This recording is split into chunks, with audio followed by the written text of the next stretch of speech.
Sevilla empieza la captura y masacre de cotorra argentina y cotorra de Kramer para erradicarlas.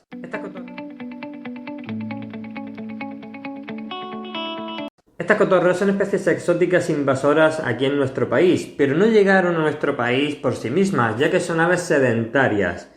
Fueron introducidas por el ser humano, ya que en los años 80 empezaron a comercializarse estas aves y las vendían a un precio muy bajo. Os lo digo de primera mano porque yo tuve una. Y costaban por aquellos entonces 2.000 pesetas. Para quien no lo sepa, vienen a ser unos 12 euros de ahora. ¿Y qué pasó? Que como eran muy escandalosas, la gente las soltaba. Estas, al no tener depredadores naturales aquí, empezaron a criar, se reprodujeron y se adaptaron muy bien hasta convertirse en la plaga que es ahora. Me paso a leeros el programa contra las cotorras recogido en el Diario de Sevilla.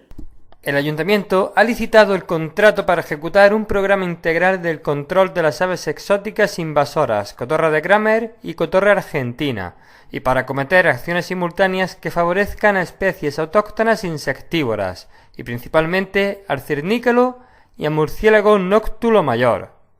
La licitación de este contrato cuenta con 161.802 euros de presupuesto total. Para sacarlo a concurso se han tenido en cuenta distintos informes técnicos y científicos que corroboran el descontrol en el crecimiento de la colonia de esas aves invasoras. Según estos informes, estas aves pueden ser un vector de enfermedades, alterar la estructura de la vegetación, deteriorar aquellos troncos de los árboles de gran porte donde anidan, ser agresivas con otras especies de aves y con las personas, perdonad que me ría aquí, causar molestias por ruidos, dañar cultivos o ser una competencia con aves autóctonas cuyos huevos les sirven como alimento. Este programa integral consta de 4 partes. 1.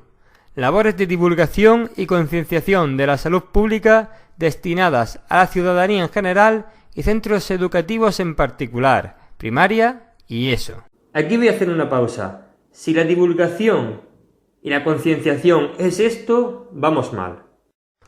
Los españoles desaprueban la presencia de la cotorra de Kramer cuanto más la conocen, según un estudio del CSIC. Fijaos en la imagen y el enunciado de ejemplar de cotorra de Kramer. CSIC. Vamos, genial. La investigación se ha basado en diferentes encuestas visuales en las que aparecían imágenes de 20 aves, incluidas las cotorras de Kramer, y los participantes debían elegir a las 10 que desearían tener cerca. Para los investigadores resultó una sorpresa los resultados. La cotorra se quedó en el puesto 14 de 20, y cuanto más información se tenía sobre esta especie, peor era la valoración que le otorgaban. La cotorra, conforme se ha convertido en una especie más común en la vida diaria, empeora la opinión sobre ella, concluye Luna. Eso es decir, cosas malas a las personas sobre estas aves para alimentar o aumentar su odio. De todas formas, este estudio científico me parece una soberana tontería. Como han quedado en el puesto 14 de 20, las eliminamos. ¿Y qué especies son las que han quedado en el puesto del 15 al 20? ¿Y qué vais a hacer con ellas, ya que han sacado una puntuación menor? ¿Matarlas también? Sería bonito que pusierais toda la lista de lo que a la gente le parece bien para ver en sus parques.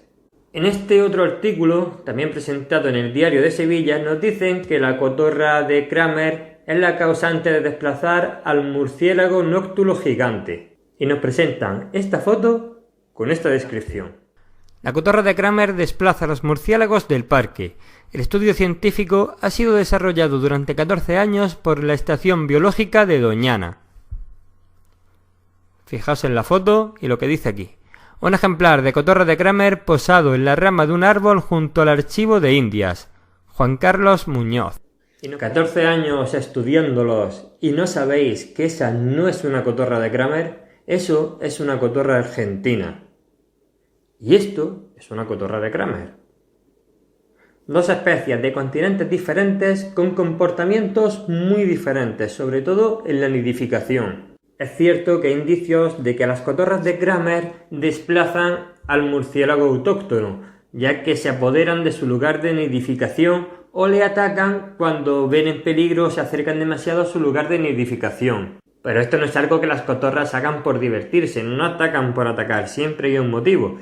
Y tal vez Toda la culpa no sea de las cotorras, ya que uno de los principales motivos es que cada vez hay menos árboles, porque en verano, la época de más actividad para aves y para murciélagos, es cuando se están podando los árboles de los parques y de otros lugares de las ciudades, y no es una época para podar, ya que en verano solemos ver en el suelo de los parques crías de murciélago y crías de pájaros de muchos tipos muertas a causa de la poda, y en lugares donde no existen cotorras. Eso es algo que lo podéis ver todos cada año. También se les llegó a culpar del descenso de los gorriones en toda Europa, pero lo cierto es que hay lugares en Europa donde no existen las cotorras, donde no hay una plaga de cotorras y el gorrión sigue en descenso, sigue en decadencia, y todo parece indicar que la paloma es su mayor competidor. También se dice que estas cotorras pueden causar daños en el cultivo y las instalaciones eléctricas, no basándose en lo que pasa aquí en España, sino basándose en datos de Estados Unidos. Y que pueden secar los árboles, ya que se alimentan de los brotes más tiernos que nacen de estos, y que sus nidos que hacen en las copas y que pueden ser muy grandes pueden caer y dañar a alguien. Obviamente, en muchos de estos artículos se menciona a la cotorra de Kramer, pero la cotorra de Kramer no hace estos nidos, esa es la cotorra argentina. Hay que separar y analizar muy bien cada especie por separado porque son muy distintas.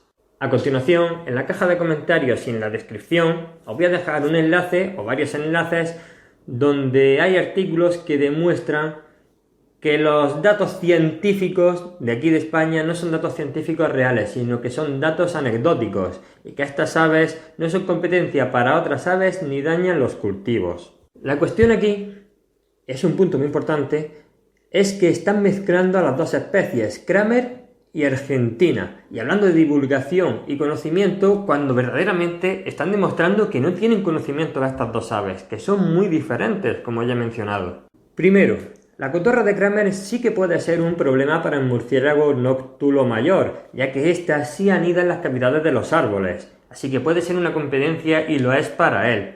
Pero la cotorra argentina no. La cotorra argentina hace sus nidos de grandes dimensiones en las copas y ramas de los árboles, no en el interior de cavidades. Esta es una cosa que hay que tener muy clara. Y segundo, también se las culpa como competencia por alimento para otras aves como son el cernícalo y el vencejo, cosa totalmente falsa. El cernícalo es un ave carnívora y el vencejo es un ave insectívora, mientras que las cotorras son aves herbívoras, así que no existe competencia alimenticia entre estas especies. Así que yo no sé de dónde están sacándose esta información porque es completamente errónea. Yo creo que una caza de gestión no debe ser una erradicación y que se deben buscar alternativas antes de hacer una masacre. Como alternativa yo pondría piensos esterilizantes para que esas aves no puedan criar, unos piensos especiales que solo se coman esas aves, permitir la adopción con chip, siendo el nuevo dueño completamente responsable de lo que suceda a partir de ese momento con ese ave, capturar, hacer control sanitario y deportar a sus países de origen. Esta es una opción muy difícil, muy complicada y casi imposible, pero bueno, ahí está.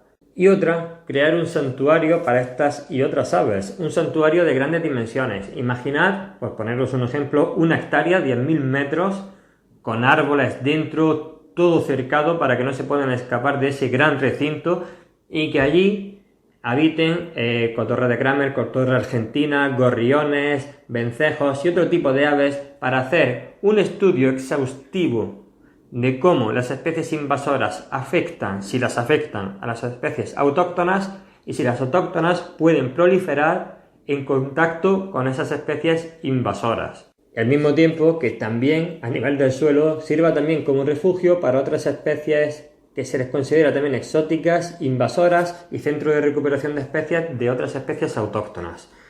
Yo creo que una vez que un animal ha sido domesticado, como es el caso de la tortuga de Florida, el caso de las cotorras argentinas, cotorras de Kramer, somos responsables de lo que domesticamos. Y siempre lo digo, si tenéis un animal que es exótico, que no es autóctono de este país, no lo pongáis en libertad. No estáis haciendo ningún favor al animal. Es muy bonito decir, los animales es para que estén en libertad cuando os queréis librar de ellos. Pero en realidad lo que estáis causando es un problema para vuestro animal, ese animal exótico, y para la fauna autóctona. y gastando un montón de dinero del contribuyente para que ahora hagan unas malas gestiones, erradiquen o maten a muchos animales y en fin, que se van a gastar un dineral en hacer cosas mal hechas. Y otra cosa que me gustaría añadir es que aquí se cataloga como plaga lo que queremos catalogar como plaga o lo que el gobierno quiere catalogar como plaga. Si ese ciudadano de a pie que no ha puesto en libertad a X animales y estos han proliferado y se han adaptado, es una plaga. Pero si el animal en cuestión lo puso el gobierno, como es el caso de la gambusia, para combatir la plaga de mosquitos, y ahora es la gambusia la que es la plaga, y es un animal muy voraz que acaba con otros peces, incluso con la rana común, aquí no pasa nada. Porque claro, este animal lo puso el gobierno, pero cuando es el ciudadano de a pie, vienen los problemas. ¿Qué solución hacen? Bueno, pues ahora, a partir de qué fecha multamos a quien las tenga, y lo que consiguen con esto es que más gente, por miedo a esa multa, pongan más animales en libertad. Las gestiones hay que hacerlas bien hechas, y en España, en temas de ecología, nunca se están haciendo las cosas bien. Yo he mandado ya varios escritos, he contactado con varios grupos medioambientales y directamente han pasado de todo bien. Uno sí de claro me lo dijo bien porque soy un youtuber pequeño, o bien, como en el caso de algunos partidos políticos, porque no interesa. Así que nada, mientras nuestros gobiernos no cambien la mentalidad, se seguirán haciendo las cosas mal. Y mientras nosotros, los ciudadanos de a pie, sigamos comprando mascotas exóticas, sigamos teniendo la manía de querer coleccionar seres vivos para tenerlos en un expositor y cuando nos aburramos dejarlos libres en el exterior, fuera de su hábitat, fuera de su país de origen y se convierta en una especie invasora, las cosas seguirán yendo mal y quien seguirá pagándolo serán los animales y la naturaleza. Un saludo, hasta el próximo vídeo.